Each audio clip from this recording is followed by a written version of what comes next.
Bonjour et bienvenue sur notre chaîne YouTube Fabiola avec vous aujourd'hui. Et aujourd'hui, on démystifie la porosité. Donc, avant de commencer, n'oubliez pas de vous abonner à notre chaîne si ce n'est pas déjà fait, de cliquer sur la cloche pour ne manquer aucun de nos téléchargements et de partager et d'aimer notre vidéo. Donc, rentrons dans le vif du sujet.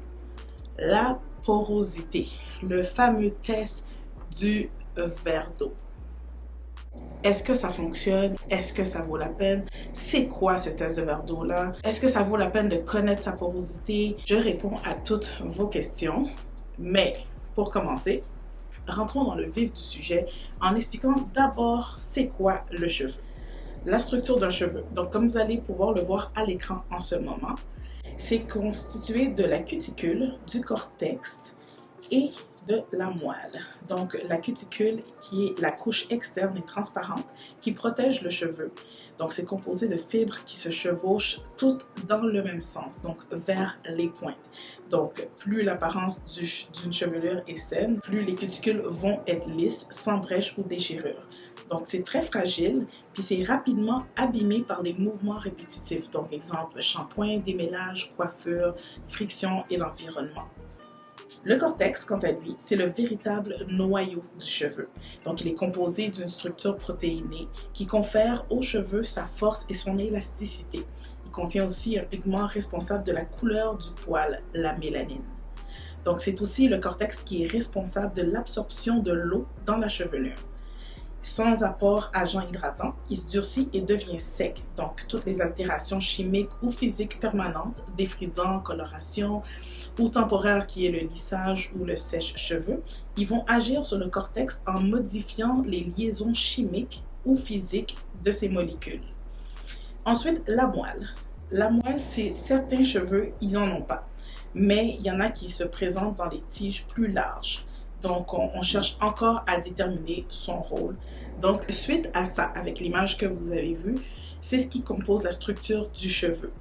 Maintenant, la porosité, où est-ce que ça vient rentrer en ligne de compte? Donc, vous allez pouvoir trouver sur YouTube plusieurs vidéos qui sont contre la porosité, d'autres qui vous disent que oui, ils ne jurent que par la porosité. Nous, à Yakaona, ce qu'on a décidé de faire, donc, c'est de prendre position. La porosité, c'est important de la connaître. Est-ce que vous devriez vous baser seulement sur la porosité? Non.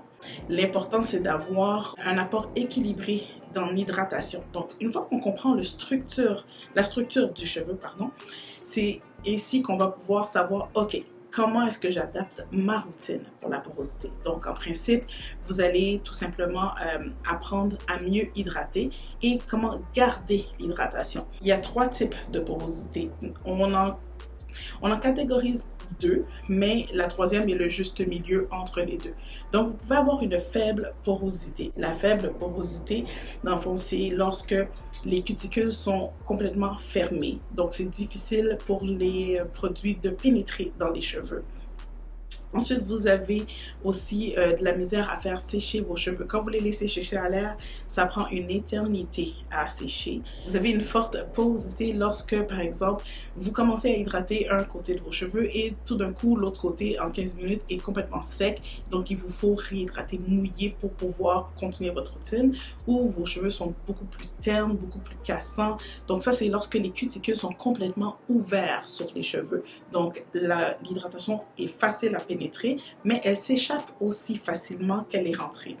Donc, une fois qu'on connaît un peu sa porosité, ça permet d'adapter sa routine, donc de mieux les hydrater, mais surtout de garder l'hydratation. Donc, la rétention d'hydratation est très importante. Donc, l'important à retenir, c'est que sur notre site, comme vous pouvez voir à l'écran, on a ici établi un petit questionnaire qui vous permet de connaître un peu votre porosité. Donc, on a quelques petites questions. Donc, si, comme je disais un peu plus tôt, si vos cheveux se sèchent très rapidement ou est-ce qu'ils sont souvent ternes, est-ce qu'ils sont cassants, ça vous détermine que vous avez une plus forte porosité. Donc, on a un mini guide qui est disponible sur notre site internet. Puis ça vous donne, dans ce guide-là, ça vous permet de pouvoir adapter une meilleure routine pour les cheveux à forte porosité. Vous avez la même chose pour la faible porosité. Donc vous avez quelques petites questions. Donc si vous répondez oui à plus de 3 questions, donc la majorité de vos cheveux sont peu poreux. Bien entendu, oui, il est possible d'avoir plus qu'une porosité dans les cheveux. Le test du verre d'eau, pour y revenir, est-ce que ça fonctionne? Présentement, je regarde, les cheveux, ils flottent, ils coulent. Donc, pour moi, c'est pas un test qui est très fiable. Donc, avec les questions, c'est plus en ensemble général lorsque je fais mes cheveux. Qu'est-ce que je remarque? Donc, c'est avec ça que je vais aller. Parce que le test du verre d'eau, par exemple, c'est de prendre des cheveux qui n'ont pas de produit là-dessus. Donc, il faudrait qu'ils soient complètement lavés, fraîchement lavés, et qu'il n'y a rien dessus pour que vous puissiez le mettre dans le verre d'eau pour voir est-ce qu'il va couler. Donc, ceux qui le font souvent, ils vont prendre des mèches un peu partout dans leurs cheveux et avoir des résultats différents. Donc, c'est pour ça que je vous dis qu'il n'est pas très fiable, mais c'est de vraiment d'y aller en vue d'ensemble lorsque vous faites vos cheveux. Donc, rendez-vous sur notre site. Le lien va être dans la boîte de description. Ça va vous permettre de justement répondre aux questions et voir quelle porosité qui s'adapte mieux pour vous et de voir quelle routine que vous pouvez utiliser pour pouvoir avoir les résultats escomptés que vous recherchez. Donc j'espère que cette petite vidéo vous a aidé à démystifier un petit peu ce qu'est la porosité. Si ce n'est pas déjà fait, profitez de vous abonner à notre chaîne parce qu'on prend le temps de vous mettre une vidéo tous les dimanches matins. Donc si vous avez des commentaires, encore une fois, laissez-les ci-dessous et j'aimerais savoir aussi dans les commentaires quelle est votre porosité ou est-ce que vous y allez, est-ce que vous connaissez votre porosité, est-ce que vous faites vos achats en fonction de la porosité ou est-ce que vous ne voulez rien savoir de la porosité? Moi, je veux tout lire vos commentaires, donc s'il vous plaît, n'hésitez pas à les laisser et je vous dis à la prochaine pour une prochaine vidéo. Merci, bye!